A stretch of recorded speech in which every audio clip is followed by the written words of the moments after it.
सबको नमस्कार, सत श्री अकाल, वाहिगुरु जी का खालसा, श्री वाहिगुरु जी की फतेह।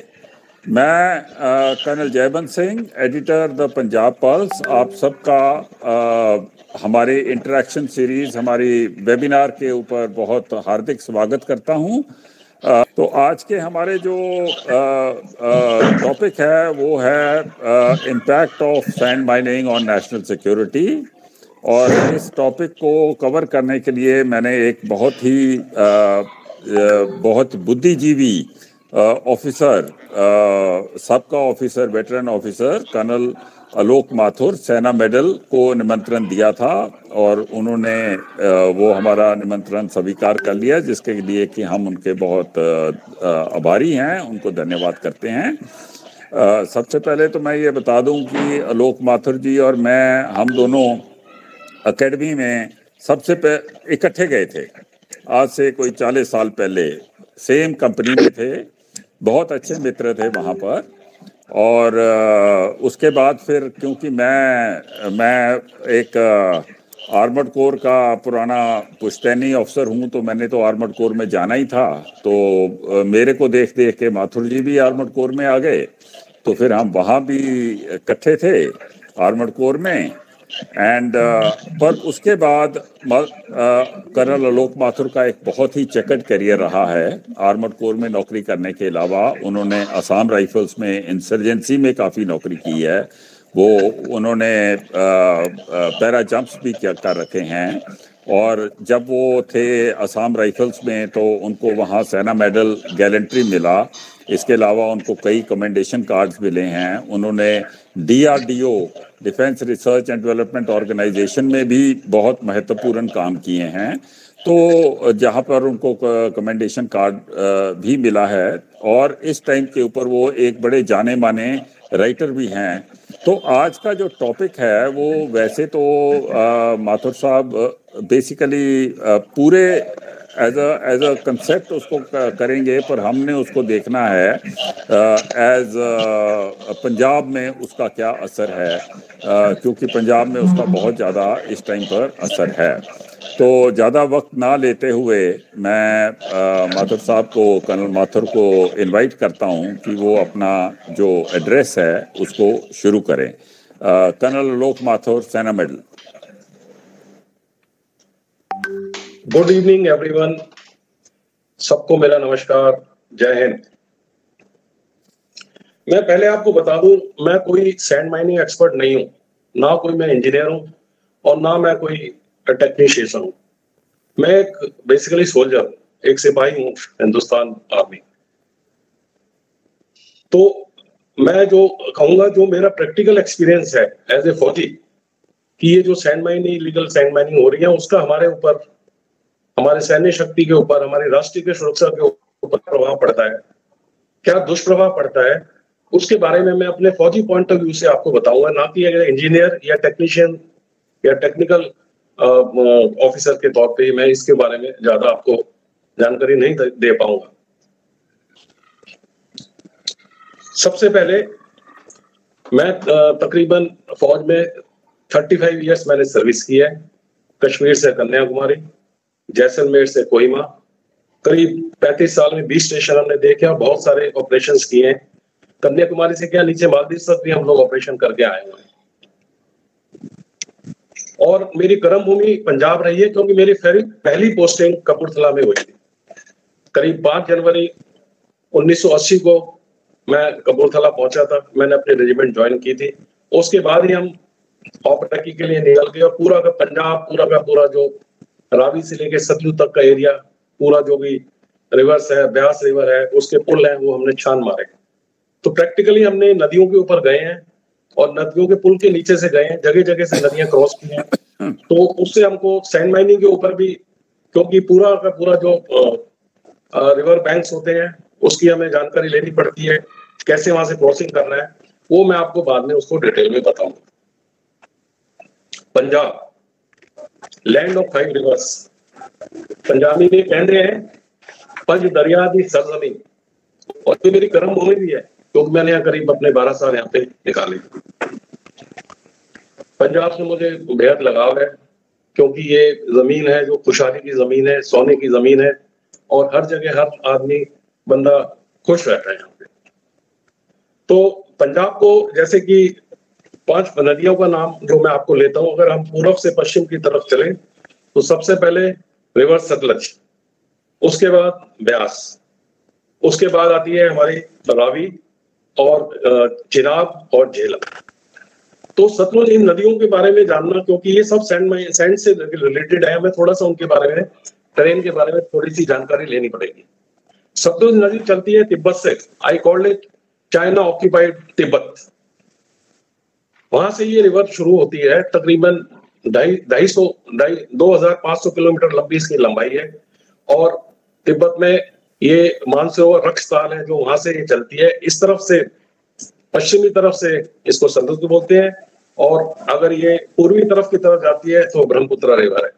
ये करीब 2000 किलोमीटर पूरा तिब्बत का पठार तय करके हिमालय में आती है, और नीचे तकरीबन ये भारत में एंटर करती है शिपलगा पास के पास, और उसके बाद ये नीचे आती है भाखड़ा नंगल डैम में गोविंद सागर से नीचे होती हुई ये हमारी फिल्लौर के पास नेशनल हाईवे 1 को क्रॉस करती है, वहां से पश्चिम की तरफ मुड़ती है, और आगे जाके हरिके होती हुई हुसैनीवाला में पंजाब पाकिस्तान में प्रवेश कर जाती है। उसके साथ ही दूसरी रिवर है, इसको वैदिक रिवर भी कहा जाता है, क्योंकि इसका नाम, पुराना नाम शतुर्दी रिवर है, और यहाँ पे महर्षि वशिष्ठ टाइम पे इसकी नदी के किनारे वास होता था, कहा जाता है पुराने जमाने में। उसके बाद ब्यास रिवर आप लोग सब जानते हैं, रोहतांग दर्रे से शुरू होती है, वहां पे भी इनका ब्यास ऋषि का वहां से जो कुंड है वहां से शुरू होती हुई है, नीचे कुल्लू मनाली होती हुई ये मंडी से ऊपर की तरफ मुड़ती है, फिर ये प्रताप सागर डैम होते हुआ, और फिर नीचे की तरफ ये ब्यास श्री हरिगोविंदपुर होती हुई ब्यास ब्रिज से नेशनल हाईवे क्रॉस करती है, और फिर जाके हरिके में जाकर ये सतलुज रिवर से मिल जाती है। ये सब मैं इसलिए बता रहा हूँ क्योंकि ये सब सैंड के और फ्लोरा फौना, यहाँ की जो जीव जंतु है, यहाँ की जो वाइल्ड लाइफ है, ये बिल्कुल रिच है, बहुत धनी, इसमें सब चीजें पाई जाती हैं, हर तरह की, बहुत ही खुशहाल मीठा पानी हर जगह खेतों को मिलता है, यहाँ से नहरें कितनी निकलती हैं। ब्यास हो गया, ब्यास के बाद हम आते हैं रावी ऊपर चंबा से शुरू होती है, फिर ऊपर से प्रवेश करती है करीब माधोपुर हेडवर्क के पास से, ये भारत में अंदर प्रवेश करती है, और ऊपर नीचे होती हुई फिर पाकिस्तान बॉर्डर से होती हुई नीचे की तरफ डेरा बाबा नानक होते हुए, और फिर ये जाके ये तीनों रिवर जाके मिल जाती हैं, और आगे जाकर ये करीब भावलपुर पाकिस्तान का जो स्टेट है पंचनद एरिया में, वहां जाकर ये ऊपर से आने वाली नदियां हैं जो झेलम, चिनाब, और आगे जाकर ये इंडस में मिलती है, और ये कराची के पास जाकर अरब सागर में ये नदियां गिर जाती है। तो ये कहने का मतलब ये अपना जो यूनाइटेड पंजाब का जो नक्शा था ये 5 रिवर का था। अभी हमारे पास जो पूर्वी पंजाब है उसमें ये खाली 3 रिवर ही हमारे लिए इंपॉर्टेंट है, जो हमने आपको बता दिया, सतलज, ब्यास और रावी। अभी इसके बाद हम चलते हैं कि पंजाब का जो टेरेन या जोग्राफिकली पंजाब को हम, आप लोग तो सब जानकार हैं, सब लोग इसको 4 बड़े हिस्सों में बांटा जाता है। सबसे पहले अगर हम नॉर्थ वेस्ट एरिया रहें तो उसको माझा एरिया बोलते हैं, जो कि रावी और ब्यास के बीच का इलाका है। इसमें ऊपर से नीचे डिस्ट्रिक्ट आती हैं, पठानकोट, गुरदासपुर, अमृतसर, तरन तारण। उसके बाद हम चलते हैं बीच का रीजन, जो कि हमारे लिए सबसे ज्यादा इंपॉर्टेंट है, सबसे ज्यादा सैंड माइनिंग, सबसे ज्यादा सैंड का यहाँ पे एक्सट्रैक्शन होता है, वो है दोआबा रीजन। दोआबा मीन्स पंजाबी में दो रिवर, उसमें ब्यास और सतलज आके हरिके में मिलती है, जो बीच का इलाका है जो उसको दोआबा रीजन कहते हैं। इसमें जलंधर, कपूरथला, होशियारपुर, SBS नगर, ये इस इलाका में आता है। इसके बाद है सबसे बड़ा रीजन है जो सतलज के साउथ का रीजन है, जिसको कहा जाता है कि ये मालवा रीजन है। मालवा में प्लेन्स है, वहाँ पे सेमी एरिड एरिया शुरू हो जाता है, उसके अंदर गंगानगर, राजस्थान वगैरह नीचे से बिल्कुल साउथ में चले जाते हैं। तो ये एरिया भी है जो कि सतलज के साउथ वाला एरिया है, इसको मालवा रीजन कहा जाता है। और पूर्वी इलाका पुधा इलाका बोलते हैं, जिसमें जो डिस्ट्रिक्ट आती हैं वो है आपकी SAS नगर, साहबजादा अजीज सिंह नगर, और ये रूपनगर और मोहाली और ये फतेहगढ़, ये डिस्ट्रिक्ट आती है। मालवा रीजन के अंदर आपको जैसे पता है पंजाब में 23 डिस्ट्रिक्ट है। लेटेस्ट डिस्ट्रिक्ट है मलेरकोटला, तो ये बाकी के जो 12 डिस्ट्रिक्ट हैं नीचे की आप ले लें, पटियाला हो गया, संगरूर हो गया, बरनाल हो गया, ये सारी की सारी जो 12 डिस्ट्रिक्ट है नीचे, वो आती हैं आपके मालवाड़ी के। इसके बाद हम ये इसको टरेन को स्टडी करने के बाद अभी देखते हैं कि डेफिनेशन के हिसाब से कि ये, अब हम टॉपिक के ऊपर जाते हैं कि सैंड होती क्या है। सैंड आप लोगों को सबको पता है, इसको हिंदी में रेत भी कहते हैं, बालू भी कहते हैं, और इसकी डेफिनेशन के हिसाब से यूनियन मिनिस्ट्री ऑफ माइंस इसको आइडेंटिफाई करती है कि is caused due to the weathering of rocks, यानी चट्टानों के घिसने से, टूटने से ये सैंड का निर्माण होता है, नेट सैंड बनती है। और अगर आप देखें कि कोई भी नदी है जब ऊपर से चलती है, जहाँ की जिसका ओरिजिन होता है वो ग्लेशियर में होता है, गोमुख है जैसे गंगा का, और मानसरोवर है आपका सतलज का, वहां से चलते चलते 2000-2500 किलोमीटर लंबी रिवर है, ये आती हैं, जो रोलिंग स्टोन्स होते हैं वो घिसते जाते हैं, चलते जाते हैं, उसके बाद हायर हिमालय से लोअर हिमालय में आते हैं, उसके बाद फुटहिल्स में आती हैं शिवालिक के इलाके में, उधर से नीचे होते हुए प्लेन्स में आते हैं, और फिर ये अरब सागर में या जहाँ पे भी है वहां जाकर ये मिल जाते हैं। तो उसका जो घिसाई होती है पत्थरों की, डिसइंटीग्रेशन ऑफ रॉक्स होता है, उससे इस सैंड का निर्माण होता है। यूएनईपी की रिपोर्ट में ये देखा गया कि जो सैंड माइनिंग है या जो भी सैंड एक्सट्रैक्शन हो रहा है, it is beyond the level of recharging, यानी कोई भी रिवर होती है वो अपने आप उसको रिचार्ज होती है। अगर जैसे ही फ्लड्स आती हैं, सालाना फ्लड्स आती हैं, मानसून में आती हैं, तो जो भी सैंड अपने आप निकल गई है, आपने निकाल लिया है, वो एक रेशो होता है, उसके ऊपर अपने आप रिचार्ज हो जाती है। अगर सैंड एक्सट्रैक्शन का रिचार्ज का रेशो और एक्सट्रैक्शन का रेशो सेम है, तो कोई सिचुएशन, कोई प्रॉब्लम ही नहीं है, आराम से आप सैंड निकालो और उसको आप यूज कर सकते हो।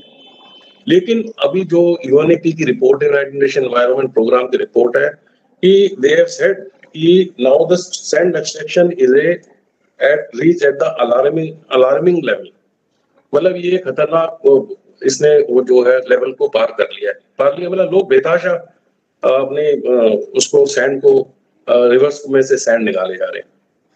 तो इसके लिए ये सिचुएशन अलार्मिंग क्यों हुई है, क्यों ये है, इसका ये कहा जाता है कि India China are the hotspots, ये both are developing very fast, almost develop countries दोनों हो गए, चाइना तो आपको पता ही है, और हर जगह में कंस्ट्रक्शन हो रहा है और इंफ्रास्ट्रक्चर डेवलपमेंट्स हो रहे हैं, और ये जो मेन कंट्रीज जो है ये रेड लिस्ट में आते हैं कि सबसे ज्यादा यूज ऑफ सैंड ये दोनों कंट्रीज कर रहे हैं। अब हम तो डेवलपमेंट अपना कर रहे हैं, प्रोग्रेस हो रही है, क्या आपको पता है कि सबसे ज्यादा सैंड का प्रयोग कौन करता है? इसमें जो सबसे ज्यादा इसका कल्प्रिट था सिंगापुर और दुबई, जहाँ पे आपको देखो कि जो वहाँ पे जो बिल्डिंग्स हैं आपकी स्काई स्क्रैपर्स हैं, 30-30, 40-40 स्टोरीज बनी हुई, और सिंगापुर को तो मेन कल्प्रिट इसलिए मांगा जाता है कि उसने अपना लैंड रिक्लेमिंग किया हुआ है, करीब 1000 किलोमीटर लैंड, 1000 जो है उन्होंने अपने जो आइलैंड से उसको बढ़ा लिया है सीमेंट के ब्रिक्स डाल डाल के। और आपने बॉम्बे के किनारे भी देखा होगा, समुद्र में जगह जगह आपको नारीवन पॉइंट पे सीमेंट के ब्लॉक्स डाले हुए ताकि वाटर को इरोजन से बचाने के लिए उसको रखा गया। तो इसके साथ ही मैं ये बता देना चाहता हूँ कि ये जो सैंड है इसकी अलार्मिंग इतनी डिमांड कैसे बढ़ गई है, तो थोड़ा बहुत तो मैं आपको पहले से बता ही दिया है। तो ये मेन जो है sand mining is a legal process, इसका टर्म्स गाइडलाइंस वगैरह दी गई है गवर्नमेंट ऑफ इंडिया से, स्टेट गवर्नमेंट से, everything is very smoothly worked out. अगर सब प्रोसेस से चलता रहे तो कोई इसमें कोई दिक्कत नहीं है। Sand mining it is legal process, option होता है, आप उसमें अपनी बिडिंग करते हो, इसमें सबसे ज्यादा हाईएस्ट बिडिंग के ऊपर सैंड माइनिंग के कॉन्ट्रैक्ट लिए जाते हैं, इसको 3 साल के लिए 5 साल के लिए एरिया बांट दिया जाता है, वो आपको दे दिया जाता है और फिर आपको रॉयल्टी देनी पड़ती है। And as per the mine and mineral act of 1957, sand is a minor mineral, it is not a major mineral. Minor mineral क्या होता है कि जो locally produce and locally used, basically for construction होगा, इसमें हो सकता है सोप स्टोन, साइंडस्टोन, मार्बल वगैरह जो होता है, और एक ग्रेवल ले सैंडलैंड है। पानी के बाद सैंड का सबसे ज्यादा जो रिसोर्सेज है पूरे वर्ल्ड में सैंड के हैं, पूरे वर्ल्ड के अंदर बहुत सैंड है, मतलब उसको आप यूज कर सकते हो और उसका इस्तेमाल किया जा सकता है। तो ये अलार्मिंग सिचुएशन क्यों, ये वो आपको, आप स्टैटिस्टिक्स देखोगे आपको भी जानकारी है, और आप लोगों ने न्यूज़पेपर्स में, मैगजीन में भी पढ़ा होगा। सबसे पहला रीजन है rapid urbanisation. Why the demand is, ये सिचुएशन है कि demand is more than supply, supply is less and demand is more, that's why this illegal mining takes place. अगर दोनों बैलेंस आउट हो जाते हैं तो कोई सिचुएशन की कोई प्रॉब्लम नहीं। रैपिड अर्बनाइजेशन, मतलब बहुत तेजी के साथ शहरीकरण हो रहा है। अभी फिगर्स के हिसाब से लास्ट 10-20 ईयर्स में करीब 10-15% लोग गांव से शहर की तरफ शिफ्ट हो गए। सब जगह जगह पे स्काई स्क्रैपर्स, जैसे मैं आपको बताया, 20-30-40-50 मंजिल बिल्डिंगें बन रही हैं, जगह जगह शॉपिंग मॉल्स बन रहे हैं, कंस्ट्रक्शन, कंक्रीट जंगल जगह जगह आ रहे हैं। इसकी वजह से ये सैंड की जो डिमांड है ये बढ़ रही है, और इसकी वजह से ये इलीगल माइनिंग का भी लोग उसकी तरफ जा रहे हैं, क्योंकि सप्लाई है, उससे ज्यादा सैंड माइनिंग आपकी की जा रही है। इसके बाद हम आते हैं कि खाली रिवर से सैंड नहीं निकलती है, सैंड के बहुत सारे सोर्सेज हैं, जो हम एक एक करके थोड़ा उसके ऊपर बात करेंगे। सबसे पहले सैंड का जो सबसे बिगेस्ट लार्जेस्ट सोर्सेज में 30-40% सैंड जो यूज होती है वर्ल्ड में, वो होती है रिवर सैंड। तो रिवर सैंड भी दो तरह से होती है। रिवर्स यानी नदी के अंदर से जो रेत निकाली जाती है, वो जो बह के ऊपर से लेके नीचे जब ट्रैवल करते हैं हाई माउंटेन से प्लेन्स में, जब रिवर्स आती हैं तो उसके किनारे एक तो होता है बैंक्स के ऊपर सैंड इकट्ठी हो जाती है, वो आप उसको यूज कर सकते हो एक्सट्रैक्ट करके। और दूसरी सैंड होती है रिवर बेड के अंदर सैंड होती है, रिवर बेड के अंदर सेंटर में जाके लोग उसको एक्सट्रैक्ट करते हैं। तो ये source of river banks and river beds. अगर आपने एक रिवर का नाम सुना होगा, उस रिवर का नाम है मेकोंग रिवर। ये रिवर है साउथ ईस्ट एशिया में, करीब इसकी लेंथ है 3800 किलोमीटर के करीब लेंथ है। ये साउथ ईस्ट एशिया के 6 कंट्रीज में से गुजरती है। ये भी तिब्बत या Tibet occupied, China occupied Tibet, हम बोलते हैं तिब्बत, और हमारा ये विचार है कि Tibet has been occupied by China, it is not China, it is Tibet. वहां से ओरिजिनेट होती है। उसके बाद ये आती है म्यांमार, बर्मा से एंटर करती है। उसके बाद चलती है मेरे ख्याल से थाईलैंड से आगे जाएगी कंबोडिया, लाओस, वियतनाम होके जाके मलक्का, वहां जाके ये समुद्र में मिल जाती है। ये रिवर किसी जमाने में बहुत सुंदर रिवर होती थी, फ्लोरा फौना मैरिन लाइफ इतनी होती थी कि वर्ल्ड की one of the beautiful reverse होती थी। अभी इसमें इतना टर्बुलेंस आ गया है और इसमें इतने ऊंचे नीचे रैपिड्स आ गए हैं कि इसमें नॉर्मल ट्रैवल करना, बहुत एक्सीडेंट होते हैं, बोट से बहुत लोगों के एक्सीडेंट होते हैं। क्यों? मेकोंग रिवर को पूरा ऊपर से लेके नीचे तक उसको सैंड माइनर्स ने उसको खोद दिया है। जो उसकी डेप्थ होती है मान लो 10-15 मीटर या 20 मीटर होती थी उसकी, जो 60 फुट करीब, वो बढ़ गई 80 फुट हो गई है, 70। क्यों? कि अपने हमारे यहाँ तो फिर भी ये प्रोसेस नहीं है। वहां पे होता है कि फ्लोटिंग प्लेटफॉर्म्स होते हैं, उसके अंदर सक्शन पंप्स लगे होते हैं। फ्लोटिंग प्लेटफॉर्म जैसे ऑयल निकालते हैं, वैसे ये लोग सक्शन नीचे करके उसमें से कंटिन्यूअसली सैंड माइनिंग होती है। उसमें से रिवर बेड के अंदर जाके वहां से उसको हॉलो करके, और बड़े बड़े होल्स वहां पे डीप वेल्स बन जाते हैं जिसमें से सैंड माइनिंग करती है। वहीं पे फ्लोटिंग जो वहां पे आपके याट्स और बोट्स आती हैं और मोटर बोट्स आती हैं, उसमें उसको सैंड को लोडिंग करती हैं, जाके कॉन्ट्रैक्टर जो अक्यूमुलेशन पॉइंट है वहां जाती है, फर्दर ये उसको जहाँ भी उसको जाना उसको डिस्ट्रीब्यूट कर दिया जाता है। मैकोंग रिवर का उन्होंने जो रिवर की जो हालत कर दी है, वो मतलब बहुत ही उसका मेकोंग रिवर की ब्यूटी, फ्लोरा फौना, जबकि मैरिन लाइफ वगैरह सब कुछ बर्बाद हो चुका। तो रिवर के बाद और भी जो सोर्स है सैंड है, वो लेक्स होती हैं, लेक से अपलिक पॉन्ड्स वगैरह लेकर, लेक शिल्का उड़ीसा में आपने देखी होगी, और भी बड़ी बड़ी लेक्स हैं, आपने सुना वगैरह है। और भी राजस्थान में उदयपुर में हमारी पिछौला झील है, और भी जगह जगह बड़ी बड़ी लेक्स हैं। उनके भी किनारों पे धीरे धीरे सैंड अक्यूमुलेट हो जाती है, उसको भी आप यूटिलाइज कर सकते हैं। इसके बाद लेक्स के बाद जो अगला सोर्स ऑफ सैंड होता है, वो होता है आपके ओशन बेड्स। ओशन यानी समुद्र के किनारे भी अगर आप जाएं तो हमारा जो पेनिनसुलर इंडिया है उसका हमारे कोस्ट लाइन करीब 5,000-5,500 all over we have sea beaches are there. World का सेकंड लार्जेस्ट बीच हमारे में मरीना बीच साउथ में है। वैसे फ्लोरिडा हो जो वहां का वो बीच लॉन्गेस्ट माना जाता है मियामी का। और ये जो अपना जो बीच है मरीना बीच, वो सेकंड लॉन्गेस्ट बीच है हमारा, वहां से भी सैंड माइनिंग करते हैं। उसके अलावा ओशन के जो कोस्टल एरिया से होती है और ओशन बेड से भी सैंड निकाली जाती है, और ये भी कंस्ट्रक्शन पर्पस के लिए यूज करें। This is also one of the and some places where rocks are there it is not possible to take out, but most of the places ये जो सैंड को वहां से आपका निकाला जा सकता है और उसको यूटिलाइज भी किया जा सकता है। उसके बाद जो आता है जो सोर्स ऑफ सैंड है, अभी कई बार लोग कहते हैं कि राजस्थान में आपके पास इतनी सारी सैंड है, अब डेजर्ट है वहाँ पे, थार डेजर्ट है आपके पास, और यूएस में इतने बड़े बड़े डेजर्ट्स, अफ्रीका में सारा डेजर्ट्स है, तो आप इसको क्यों नहीं यूटिलाइज करते हो? इतनी सारी सैंड है, फिर क्या रोना धोना सैंड माइनिंग हो रही है कि आप वो इलीगल सैंड माइनिंग हो रही है। लेकिन ये जेंटलमैन, इसका भी जो कंसेप्ट होता है, सैंड भी 2 3 4 किस्म की होती है। तो उसमें होती है एक तो super fine sand, coarse sand, और ये ऐसे करके मीडियम सैंड, ऐसी सैंड होती है। इसकी भी 3 या 4 क्वालिटीज होती हैं। अगर तो ग्रेन्यूल्स होते हैं वो 0.25 mm से छोटे होते हैं, तो कंस्ट्रक्शन पर्पज के लिए यूज हो सकते हैं। इसलिए जो हमारी सैंड है, जो अपने राजस्थान की सैंड है, ये सार्क डेजर्ट की सैंड है या सहारा की सैंड है, ये जो रेत होती है, ये जो भी, इसको कंस्ट्रक्शन पर्पज के लिए हम लोग यूटिलाइज नहीं कर सकते।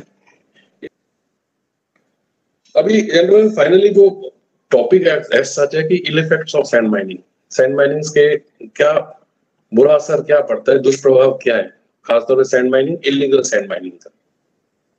तो जैसे आपको पता है कि जो रिवर्स होती है हमारी, आपने सुना होगा दूसी वर्ड है, दूसी। हम जब पेट्रोलियम जा के थे, रैकी के लिए जाया करते थे, तो दोनों रिवर को बाउंड करने के लिए, रिवर्स कोई भी रिवर है जैसे सतलज ब्यास है जहाँ पे भी है, उनके दोनों तरफ में करीब एंटी फ्लड एम्बैंकमेंट बने जाते हैं, जिसको भी पंजाबी में या हिंदी में भी अगर दूसरी बंद बोला जाता है। वो रिवर के वाटर फ्लो को, खास तौर पे जो चैनल उसके अंदर ही रहती है, और जब मानसून आते हैं, जब फ्लड्स आती हैं, तो रिवर्स है जो इसको कंट्रोल में, इसको बंद की वजह से कंट्रोल में रहती है। तो ये जो दूसरी बंद है, इलीगल सैंड माइनिंग, इसके रिवर बेड के अंदर में सैंड माइनिंग जब होती है, तो उसमें कुछ रेगुलेशन है कि आप 1/10 of the river bed use करोगे, जो बंद है उससे करीब 200-300 मीटर से पहले माइनिंग नहीं करोगे। लेकिन पीपल उसको, लोग हैं तो उसको वॉलेट करते हैं, और उसके किनारे किनारे में वहां पे जो एज पर द रेगुलेशन, खाली आप जो है 3 मीटर से ज्यादा डिग नहीं कर सकते, क्वेरी में फिट नहीं बना सकते। जो लेकिन लोगों ने 3 मीटर क्या, वहां तो 10 मीटर 15 मीटर तक के लोग टनल नीचे बना दिए। एज ए रिजल्ट जो दूसी है, आपको लगेगा वो सॉलिड है, लेकिन नीचे से होलो हुआ है, जैसे सुरंग बनी हुई है, और सडनली वो कोलैप्स हो जाएगा। जब ये दूसी आपके वीक हो गए, तो जब फ्लड्स आते हैं मॉनसून में, तो ये जगह जगह जो भी वीक स्पॉट्स हैं वो टूट जाते हैं। जब वो टूट जाते हैं, तो फ्लड आपका रेजिडेंशियल एरियाज, आपके विलेजेस में वहां पे एंटर कर जाता है, तो गांव के गांव डूब जाते हैं, पशुधन जो एनिमल्स हैं उनका नुकसान हो जाता है, घर टूट जाते हैं, और जो लोग हैं उनका नुकसान हो जाता है। तो ये होता है इसकी वजह से। एक तो दूसरी हमारे वीक हो गए, उनको लोगों ने लिटरली हॉलो कर दिया नीचे से दोनों तरफ। और उसके बाद आपके फ्लड की जो होता है, फ्लड की एक तो इंटेंसिटी बढ़ जाती है, और एक फ्रीक्वेंसी बढ़ जाती है कि ज्यादा पानी आता है, ज्यादा घुसता है, एक जगह से टूटा दूसरी जगह से बंद टूटता है, वाटर फाइंड्स इज वे, अपना कहीं ना कहीं उसको रास्ता ढूंढना है, और अंदर जाके वो एरिया में भर जाता है। तो ये इंटेंसिटी, और जगह जगह गड्ढे होने से जो इवन जो रिवर का फ्लो होता है, वो बिकम्स ए टर्बुलेंट रिवर, वो ऊपर छाले मारता हुआ पानी जाता है, जो कि इसमें जो भी लोगों के लिए एक्सीडेंटल हो सकता है। कोई इसमें जो पानी में ड्राउन भी कर सकता है, बह भी सकते हैं लोग, एनिमल से वो बह जाते हैं। तो ये 3 4 चीजें हैं। उसके बाद उसमें जो इसकी वजह से फ्लोरा फौना मैरिन लाइफ, जगह जगह में आपको पता है घरों में चिड़िया होती हैं, बर्ड्स आती हैं, पिकॉक्स आते हैं, और मैरिन लाइफ होती है जिसमें जगह जगह बैंक्स के ऊपर पेड़ लगे हुए हैं, आपके प्लांटेशन की गई है, और नेचुरल भी ग्रोथ होती है, रिसोर्सेज होती हैं, जो भी चीजें होती हैं वहाँ पे। और उसके अलावा कुछ एनिमल्स वहाँ घूमते रहते हैं, अपने डोमेस्टिक एनिमल्स भी होते हैं, वाइल्ड एनिमल्स भी होते हैं। ये इस फ्लड्स की वजह से वो पूरी फ्लोरा फौना है, जो पशुधन है और जो वनस्पति है, वो डैमेज हो जाती है, बह जाती है, तो उसका भी नुकसान हो जाता है। उसके बाद ये जो रोड के ऊपर जो ब्रिजेस होते हैं, रेलवे ब्रिजेस होते हैं, पुल होते हैं, अगर आप नीचे की तरफ जाए, ऊपर से तो सब लोग गाड़ी फुल स्पीड में सब लोग निकल जाते हैं। हम लोगों का फौजी को काम है, हम ऊपर से कम जाते हैं, नीचे से ज्यादा जाते हैं। तो जब ब्रिज के आप नीचे से देखते हो, तो जो पिलर्स हैं, खासतौर पे हमारे जयपुर के पास एक नदी है बनास रिवर, उसको लोगों ने मतलब जैसे नदी को, it has been eaten away, उसका पूरा सैंड ही निकाल के नीचे से रॉक्स दिखने लग गई। और वहां के ऊपर जो पुल है, जो कोटा की तरह जयपुर कोटा रूट जाता है, उसके ऊपर जो ब्रिजेस है वो हैंग कर रहे हैं पिलर्स। यहाँ तो हमारी कार या जो भी हैवी ट्रक जाते हैं उसका इतना लोड नहीं होता, लेकिन जब अगर फौजी हैवी ट्रक मूवमेंट हो गए, बड़े बड़े ट्रोले मूव करते हैं, तो उसमें वाइब्रेशन होती है, ऐसा लगता है कि पिलर टूट के गिरना जाए। और और उसके शोल्डर्स वीक हो जाते हैं। रेलवे ब्रिजेस हैं, अभी जोगिंदर नगर पालमपुर ट्रेन का जो ब्रिज है वो बह गया था बीच में, उसके पिलर्स ही लोगों ने नीचे से निकाल दिए। तो पाइलन होते हैं, जो पावर के पाइलन्स होते हैं बड़े बड़े, उनके फाउंडेशन होती हैं, वो लोग उसके नीचे से रेत निकाल लेते हैं और वो फाउंडेशन वीक होती है, कभी कभी पाइलन गिर जाते हैं, हाई टेंशन वायर नीचे आते हैं, एक्सीडेंट हो जाते हैं और लोगों के नुकसान हो जाता है। तो सिविल के हिसाब से इसके ये इफेक्ट्स हैं जो मैंने आपको थोड़े बहुत बताए। इसी से रिलेटेड हमारा नेशनल सिक्योरिटी जो हमारी सेना के लिए या आर्मी के लिए भी इसकी सैंड माइनिंग के, इलीगल सैंड माइनिंग के बहुत सारे इफेक्ट्स हैं। अपना आर्मी के हिसाब से ये हमारे लिए क्यों खतरनाक है? तो रावी से एक तो हमने बताया दूसरी बंद जो कि हॉरिजॉन्टल बंद होते हैं, रिवर के दोनों तरफ बनाए जाते हैं।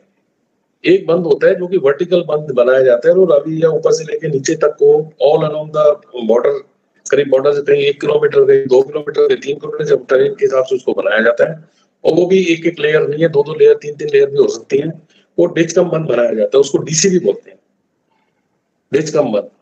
तो ये डिच कम होता है, it is a line of fortification. ये एक तरह की किले की दीवार है, जो भी जैसे पुराने जमाने में किले होते थे, या जैसे चाइना वॉल है, वो तो खैर सोरेमोनी लेवल की है। जो भी हमारा कुंभलगढ़ का फोर्ट है राजस्थान में, जिसकी 35 किलोमीटर लंबी सेकंड लॉन्गेस्ट उसकी वॉल है। तो ये एक वॉल होती है जो कि wall of first line of defence है, यहाँ पे की दुश्मन को रोका जाएगा, क्योंकि लिमिटेड रिसोर्सेज होते हैं हमारे पास। टैंक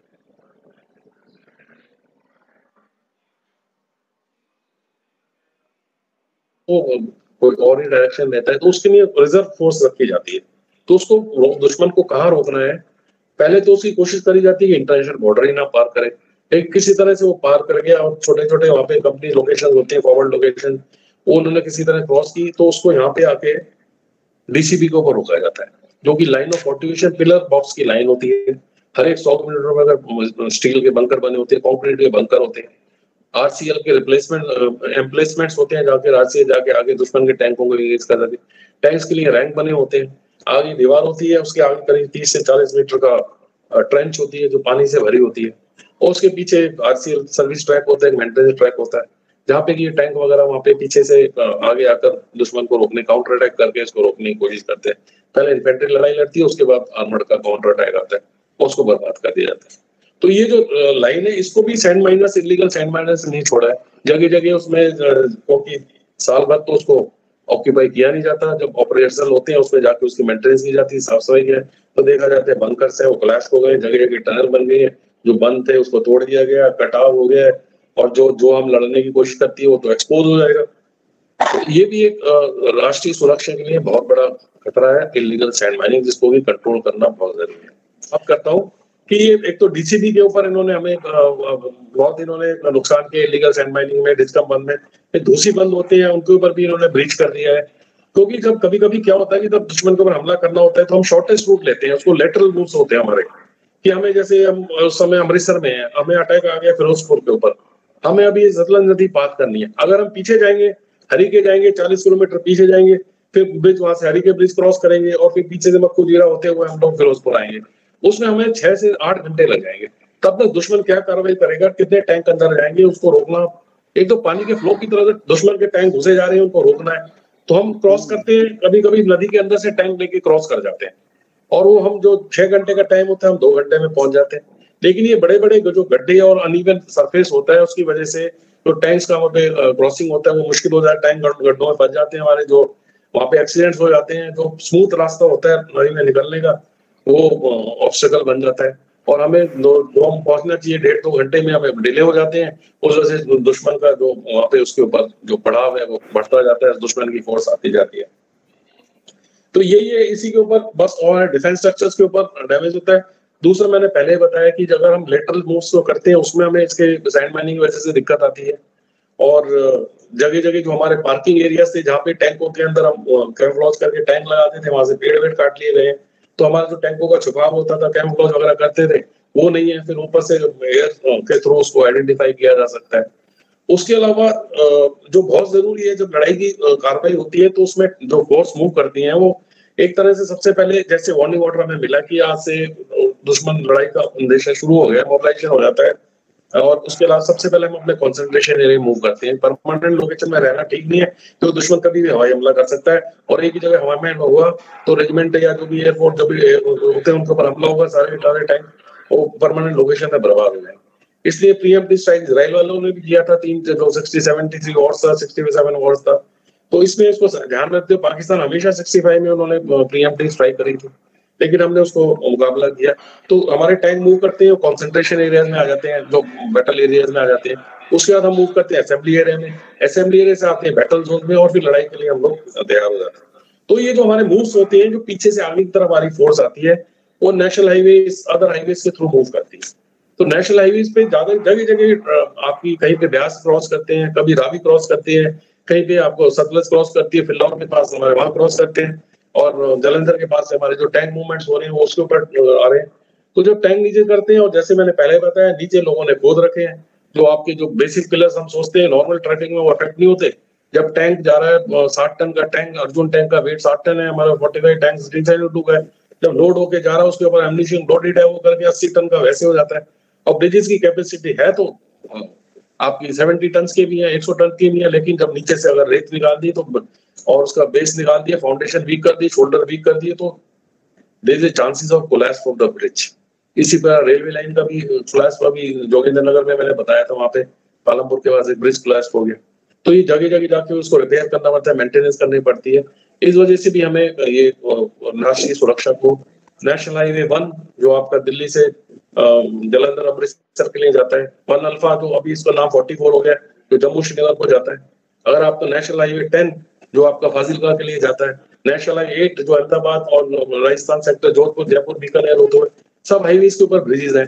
तो ये ब्रिज अगर नीचे से सैंड माइन इलीगल वालों ने निकाल ली तो हमें इसमें बहुत खतरा हो सकता है कि मूवमेंट के दौरान ही टैंक जो हमें पहुंचनी चाहिए टाइम पे वो ना पहुंच पाए, रास्ते में एक्सीडेंट हो जाए। इसलिए ये जो चीजें एक कहना चाहता हूँ कि, और फिर बॉर्डर के ऊपर फेंसिंग होती है, फेंसिंग आती है, नीचे से फाउंडेशन वीक हो जाता है, टूट जाती है, इन्फिल्ट्रेशन का खतरा है, दुश्मन के वहां पे इंक्लूजन मिलिटेंट्स आ सकते हैं। तो ये सब कारण से ये जो राष्ट्रीय सुरक्षा को खतरा है, बस मैं यहीं पे अभी खत्म करूंगा। इसकी रेमेडी यही है कि हम मिलजुल के काम करें, सोशल अवेयरनेस हो, रूल्स रेगुलेशन को फॉलो की जाए, और सब मिलके जो इसके ऊपर कार्रवाई करें तो बहुत अच्छा होगा। और जो होता है वॉलेशंस होती है उनको पनिशमेंट दी जाए, और ये जो सैंड माइनिंग इलीगल की समस्या को जल्दी जल्दी सॉल्व की जाए, ऑल्टरनेटिव मींस यूज करें।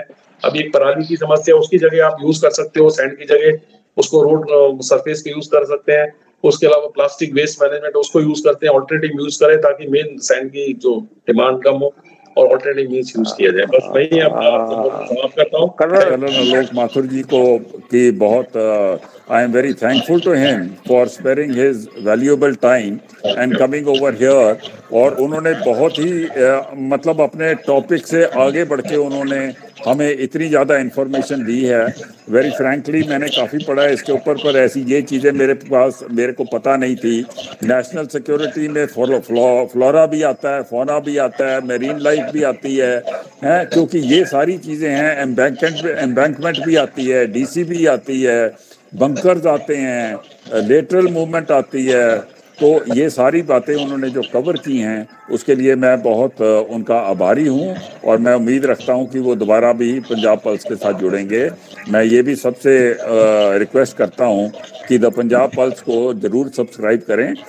Alok, thank you very much. Very kind. I also sincerely thank Punjab Pulse to give me an opportunity and interact with all these intellectual people. Thank you, everyone.